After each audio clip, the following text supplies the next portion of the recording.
First battle. The first battle of Ragnarok opens with an epic confrontation between Lu Bu, the legendary war god of ancient China, and Thor, the mightiest thunder god of the Norse pantheon. This is not merely a contest of strength, but the moment humanity rises for the first time to challenge the gods, proving that mankind will not kneel and await a verdict of annihilation. Lu Bu enters the arena bearing his entire legacy and ambition. Throughout his life, he desired only one thing, an opponent strong enough to force him to fight with everything he had. Now that wish has finally come true. Through Volunder with the Valkyrie Randgriz, Lu Bu's halberd Skypiercer is elevated into a divine weapon, allowing a mortal human to face a god head-on. Despite possessing a human body, Lu Bu's raw physical power and warrior's will are in no way inferior. On the opposite side, Thor appears wielding Mjolnir, the legendary hammer capable of crushing anything in existence. Unlike the arrogance often seen among the gods, Thor steps into the battle with calmness and absolute respect for his opponent. He himself is also seeking a fight worthy of his full seriousness. From the very first clashes, the entire arena is shaken violently, yet contrary to all expectations, Lu Bu manages to land a blow on Thor and even draw the god's blood. In that instant, both gods and humans are left in shock. For the first time, a human has truly injured a god. For a brief moment, hope flickers that the impossible might become reality. But this is only the beginning. Thor then begins to unleash his true power by removing the restraints on Mjolnir, allowing the hammer to reveal its full destructive might. Each swing generates terrifying shockwaves that completely dominate the battlefield.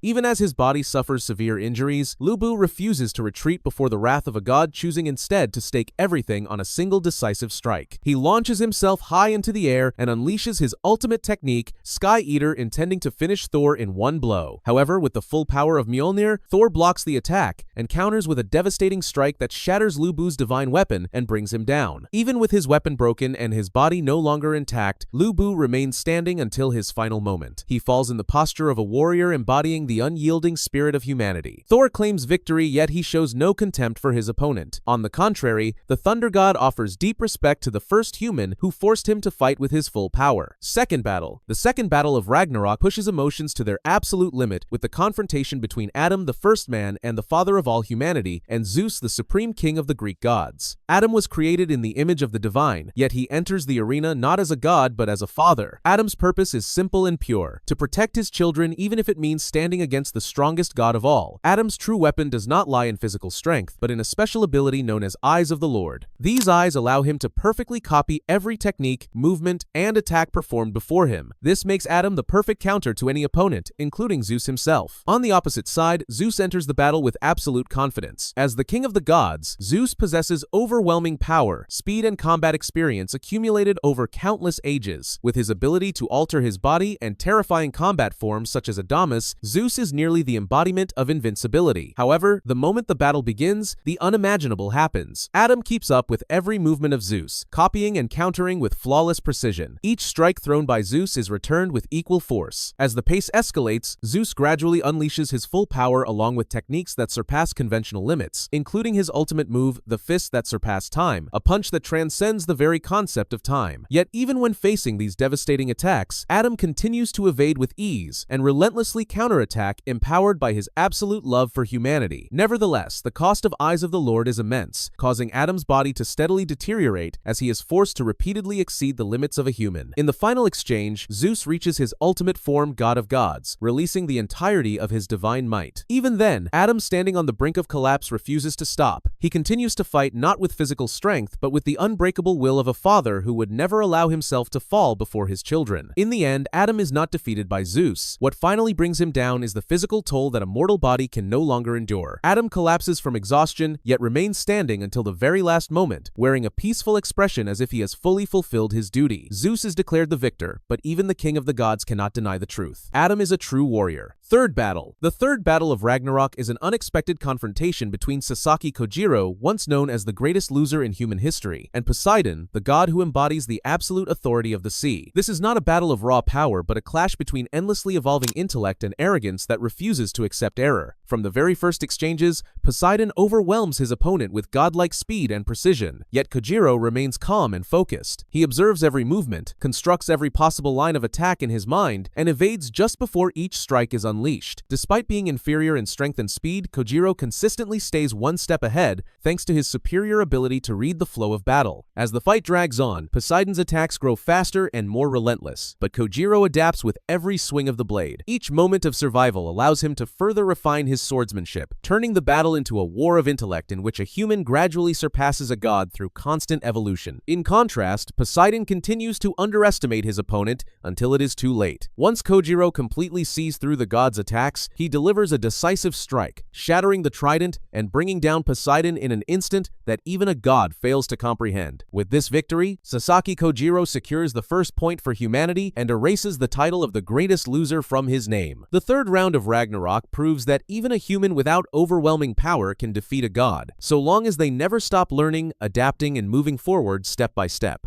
Fourth battle. The fourth battle of Ragnarok is one of the most intense and heavy clashes in the tournament as Jack the Ripper, the infamous serial killer of England, faces Heracles, the god who represents justice and heroism. This is not a contest of raw strength, but a direct confrontation between two completely opposing ideals. Heracles enters the arena as a god who was once human. After completing the 12 labors, he attained divinity and gained physical power far beyond mortal limits. Heracles' weapon is the Nemean lion club, a symbol of his feat in defeating the Nemean lion, allowing him to deliver direct blows with devastating force. In battle, Heracles also activates his labors, each form of power corresponding to one of the 12 labors, enabling him to greatly increase his strength and endure damage far beyond normal limits. From the very beginning, Heracles takes the initiative, launching straightforward assaults with divine power and repeatedly using the Nemean lion club to overwhelm his opponent. However, Jack never engages head-on. Through Volundar with the Valkyrie hook, Jack's divine weapon is not a fixed object, but the divine gloves, which allow anything he touches to become a divine weapon. With this ability, Jack turns the entire arena into a deadly arsenal, from knives and steel wires to the surrounding debris. Exploiting the recreated Victorian-era London environment, he constantly sets traps, throws weapons from a distance, and lures Heracles into unfavorable situations. Jack's attacks lack raw physical power, but they always target weak points and inflict lasting damage. Despite these tactics, Heracles continues to advance, activating additional labors to endure the damage and counterattack with ever-increasing strength. With absolute faith in justice, he accepts pain to draw closer to Jack, determined to end evil with his own hands. In the end, Jack outwits Heracles through sheer intellect. He deceives Heracles, turns the divine gloves into a fatal weapon, and delivers the finishing blow with a divine weapon created in a decisive moment. Heracles falls with dignity, still showing compassion even in his final moments, accepting his fate without resentment and carrying with him the hope that humanity can still be redeemed. Fifth battle. The fifth battle of Ragnarok is a pure clash between human physical strength and divine destructive authority as Raiden Tamimon, the greatest sumo wrestler in history, faces Shiva, the Hindu god of destruction. This is not merely a battle of muscles, but a brutal trial of will, pride, and the ability of both warriors to surpass their limits. Raiden Tamimon was born with strength far beyond that of any other human. His muscles developed to such an extreme that they nearly fell out of control, forcing Raiden to restrain himself throughout his life so as not to harm others. That power was both a gift and a curse. Only upon entering Ragnarok was Raiden finally allowed to unleash his full potential. Through Volundar with the Valkyrie Thrud, Raiden's own body is transformed into the ultimate weapon, allowing him to control his muscles and use his entire strength without destroying himself. Standing opposite him is Shiva, one of the most feared and revered gods in Hindu mythology. Shiva's body has been tempered by flames, possessing multiple arms and divine endurance far beyond mortal limits. A warrior who lives for combat, Shiva longs to prove himself and shows no hesitation in confronting human strength head-on. Shiva's destructive dance, Tandava, is not merely a combat technique, but a symbol of cosmic destruction where every movement exponentially increases power and speed. The moment the battle begins, Raiden combines sumo techniques with his newly unleashed physical strength, delivering blows that send shockwaves throughout the arena and assert his status as the greatest sumo wrestler in human history. However, Shiva is not overwhelmed. The god responds with speed technique and superhuman reflexes, continuously neutralizing Raiden's attacks and countering with powerful strikes of his own. As the battle progresses, it grows increasingly brutal. Shiva begins to release his full power, his body heating up with every rhythm of movement as Tandava reaches its climax, making each attack faster and more devastating. Even so, Raiden refuses to retreat. Despite severe injuries and pain tearing through his body, he continues to advance driven by his love for his family and his desire to protect humanity. Raiden's indomitable spirit pushes Shiva to his own limits, forcing the god to fight more seriously than ever before. In the decisive moment, Raiden pours all of his remaining channeling strength into a final strike, staking everything on a single blow in the hope of dragging Shiva down with him. But Shiva's divine endurance and authority surpass that limit. The god withstands the attack and retaliates with a ferocious Tandava barrage too fast for the human eye to follow. Raiden ultimately falls after a brutal battle, but not in an ordinary defeat. Shiva claims victory, yet his body is also soaked in blood and covered in wounds. Before the entire arena, Shiva acknowledges Raiden as a warrior whose pure physical strength was worthy of standing on equal ground with the gods. Sixth battle. The sixth battle of Ragnarok is not merely a clash of strength, but a profound confrontation between emotion, belief, and perspectives on suffering. On one side stands Buddha, a human who attained enlightenment and ascended to godhood, choosing to fight on humanity's side. Buddha's power stems from his enlightenment and a divine ability known as perfect enlightenment, which allows him to see and predict an opponent's movements an instant before they occur. Thanks to this ability, he always stays one step ahead, no matter what attack he faces. Buddha's weapon is the Six Realms Staff, a divine weapon that can change its form depending on his combat state and will reflecting the path that the soul is walking. Opposing him is Zerofuku, who was once a gentle god with the desire to ease humanity's suffering. However, the more he tried to help, the more he witnessed human selfishness and greed. That disappointment gradually twisted Zerofuku's soul, turning kindness into resentment. The accumulated despair nurtured his power and gave birth to the Misery Cleaver, a weapon forged from suffering that grows heavier and more dangerous as Zerofuku's negative emotions intensify. When the battle begins, the contrast between the two fighters becomes immediately apparent. Zerofuku relentlessly attacks with wild, emotion-driven blows, carrying the entirety of his long-suppressed anguish. Meanwhile, Buddha evades calmly, using his enlightened perception to adapt and respond with precise movements while continuously trying to understand his opponent. He does not view Zerofuku as an enemy, but as a soul being consumed by suffering. However, true tragedy erupts when a seed of evil long planted finally awakens, marking the rise of the dark god Hajun, who devours Zerofuku from within to form a being of pure destruction, devoid of emotion and future, one that even Buddha can no longer see through. In this form, Hajun possesses overwhelming power and a ferocious fighting style unrestrained by reason. Even so, Buddha remains unwavering, for his true strength does not come from anger or a desire for victory, but from the belief that suffering can be overcome. With steadfast resolve and complete enlightenment, Buddha guides the Six Realms Staff to evolve into its final form, the Great Nirvana Sword, a blade symbolizing liberation capable of cutting through even the darkness born of hatred. In the decisive moment, Buddha delivers the finishing blow, not only defeating Hajun, but also shattering the hatred that had consumed Zerofuku. This victory is not simply the defeat of an opponent, but the liberation of a soul from prolonged suffering. Zerofuku is returned the peace he once sought, and Buddha proves that compassion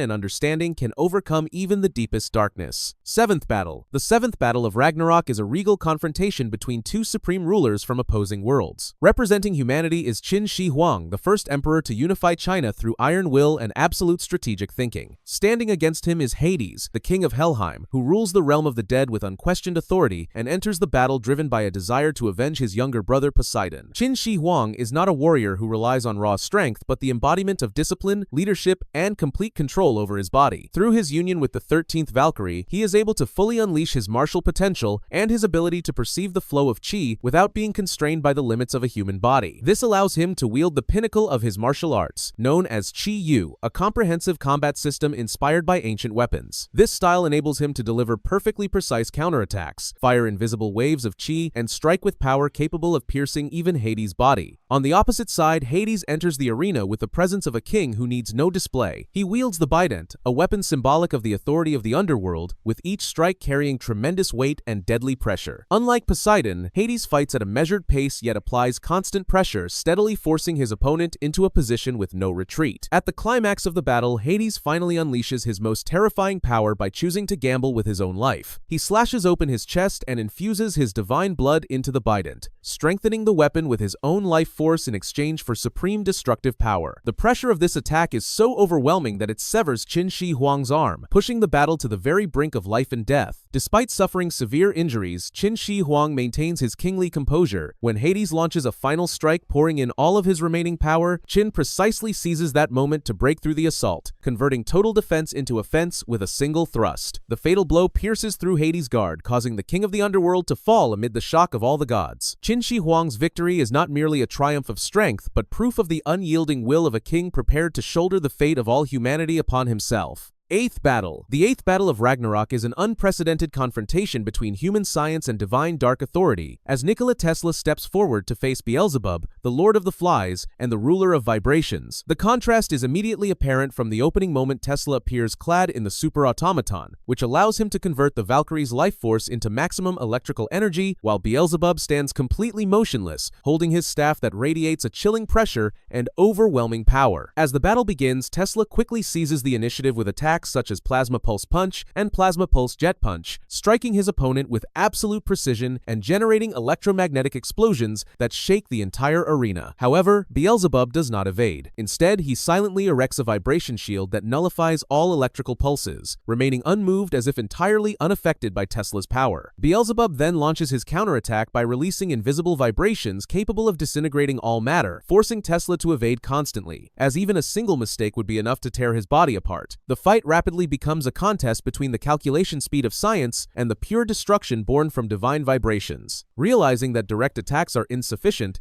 Tesla deploys his ultimate instantaneous teleportation technique, Tesla Warp, based on quantum vibrations. He repeatedly appears in blind spots to strike from angles Beelzebub cannot predict, ultimately breaking through the defenses and injuring the Demon King for the first time. That moment ignites hope for humanity, proving that science has seemingly begun to surpass the gods. However, Beelzebub responds with a forbidden technique that even Zeus fears. He compresses all offensive and defensive vibrations into a single point to activate Original Sin of the Netherworld. A massive black spherical explosion immediately engulfs the entire arena with destructive force, powerful enough to annihilate everything within. Tesla is blasted away and nearly killed, surviving only by sacrificing part of the armor's energy core to withstand the terrifying attack. At the climax of the battle, Tesla pours all remaining output into a continuous barrage, relentlessly pressing forward and shattering Beelzebub's vibration defenses. He activates the armor's final transformation to unleash a simultaneous dual-direction attack, wagering his entire life force on the decisive moment, making victory seem within humanity's grasp. Yet Beelzebub sees through everything and releases a single lethal vibration that pierces Tesla's chest, stopping the attack just before it can be completed. In the end, Tesla falls while still standing, supported by the Valkyrie Gundul, wearing the serene smile of a man who has reached the very end of his ideals. 9th Battle. The 9th Battle of Ragnarok is a direct confrontation between Leonidas, the unyielding king of Sparta, and Apollo, the radiant and prideful god of the sun. The moment the fight begins, Leonidas charges straight at Apollo with his shield in hand, unleashing a fierce opening attack. The strike appears as though it will land, but Apollo effortlessly evades it and mocks the crude approach. Without hesitation, Leonidas immediately counterattacks by activating his transforming shield, its rotating blades forcing Apollo out of position and making the sun god retreat for the first time. Apollo quickly responds as threads of Artemis are fully deployed. Threads of light wrap around his arms, serving both as defense and as weapons, allowing Apollo to continuously launch powerful strikes with absolute precision. With superior speed and technique, Apollo gradually takes the upper hand and deliberately narrows the battlefield, turning the fight into close combat that favors his style. Leonidas refuses to back down. He transforms his shield into a chained mace and delivers a devastating blow that shatters the entire arena floor. When the dust settles, Apollo is still standing and immediately counters, striking Leonidas directly in the abdomen. Threads of Artemis bind Leonidas tightly, and Apollo follows up with a direct punch that knocks him unconscious. However, driven by the unbreakable will of a Spartan warrior, Leonidas rises once more. With a furious roar, he charges forward and delivers a headbutt, injuring Apollo for the first time since the battle began. The fight rapidly approaches its conclusion when Apollo summons Moonlight of Artemis and fires light arrows that are nearly impossible to evade. Leonidas instantly reverts to his shield form to defend. In the decisive moment, he manages to deflect one arrow and completely destroys Apollo's arm, forcing the sun god to abandon the use of his bow. At the final climax, both warriors pour all of their remaining strength into a single decisive exchange. Apollo's most powerful arrow pierces through Leonidas's final shield. Leonidas suffers a fatal blow, yet still manages to land one last strike on Apollo before collapsing. The 9th round comes to a close, with Apollo's victory, after both fighters have battled to the absolute limits of their being. 10th Battle. The 10th Battle of Ragnarok opens as Okita Tsuji steps forward to represent humanity and confronts Susanoo, the greatest sword god of the heavenly realm. From the very first seconds, the two clash at close range, their blades colliding in rapid succession and generating overwhelming pressure that causes the arena to shake without pause. Susanoo quickly demonstrates the caliber of a true sword god. With a single, simple block, he sends Okita flying backward, revealing a clear gap in fundamental power. Under this pressure, Okita activates the demon child state, his eyes glowing red as the life force within his body is burned away to amplify his speed and strength. Through this state, Okita manages for the first time to break through the outer guard of Susanoo's blade, forcing the god to take the fight seriously. From that moment on, the battle becomes a relentless exchange. Okita continuously closes the distance with extreme speed, while Susanoo counters with long-range wind slashes, creating a confrontation between two completely different fighting styles. Although Okita avoids most of the attacks, his body begins to suffer severe damage. When pushed into a disadvantage, Okita further intensifies his enhancement, surpassing the limits of Demon Child and entering a state of complete fusion. His speed skyrockets to the point where Susanoo starts to be overwhelmed. Okita's continuous combo relentlessly pressures the god until cracks begin to form on Susanoo's divine sword. At the climax, Okita unleashes a decisive slash that completely destroys Susanoo's divine weapon and pierces through his body in an instant no one anticipates. However, Susanoo does not fall. Instead, he reaches the realm of unarmed sword, counterattacking with invisible sword strikes that deal massive damage to his opponent. At this point, both fighters are battling with bodies on the verge of collapse, yet neither has any intention of stopping. In the final moment, as Susanoo prepares to deliver a fatal invisible slash, Okita pours every last ounce of his remaining life force into a decisive attack. This time, Okita moves one step faster, striking first and stabbing through his opponent repeatedly to completely shatter the god's ability to counter. Despite Susanoo's final attempt to resist, his divine body can no longer withstand the pressure and collapses in the arena. Thus, the 10th round comes to an end with a breathtaking victory for Okita Tsuji, after a deathmatch in which both human and god fought beyond their ultimate limits. 11th Battle. The 11th Battle of Ragnarok takes place in the forests of Finland, as Simo, the White Death of humanity, faces Loki, the trickster god of Norse mythology. The moment the match begins, Simo immediately drops prone into the thick snow, peers through his scope and completely blends into the battlefield, while Loki deploys his illusions and creates numerous manifestations of Odin, Thor, and Heracles to blanket the entire forest. Simo remains completely unfazed by the pressure. He fires the first shot with absolute precision, and with a single bullet, nearly all of the summoned entities are erased in an instant, plunging the arena into total silence. The White Death swiftly relocates chambers a second round and takes aim once more. This bullet pierces through every obstacle, strikes Loki, and sends the god's body collapsing to the ground, as Simo calmly counts 2. However, the Loki who was shot is merely a clone. The real Loki had concealed himself from the very start of the battle, continuing to manipulate the field using illusion body, hiding his true form within a Heracles replica while waiting for the perfect moment to counterattack. When Simo shoots down Heracles and Loki appears directly behind him, the fight seems to have reached its end. But Simo never once takes his eyes off the true target. He calmly reloads and aims his rifle at the fallen Heracles because that is precisely where the real Loki is hiding. Forced to reveal himself, Loki activates his divine weapon and teleports into the air, preparing to deliver the finishing blow to the White Death in a single instant. The climax unfolds as both strike at the same moment. Loki dives down with a divine attack, while Simo spins around in a split second and fires his final shot. The bullet flies faster than any movement, piercing straight through Loki's head before his weapon can reach its target. Loki's body disintegrates mid-air and vanishes completely from Ragnarok. The battle ends in stunned silence among both gods and humanity. Simo kneels in the snow-covered forest, carrying the familiar burden of a sniper's pain, but the victory has been decided. The White Death claims victory in round 11, pushing humanity into the lead and proving that even the most cunning god cannot overcome a single perfect shot. Thank you for watching. If you enjoyed the video, don't forget to like, share, and subscribe to the channel. Turn on the notification bell so you won't miss any of our upcoming videos.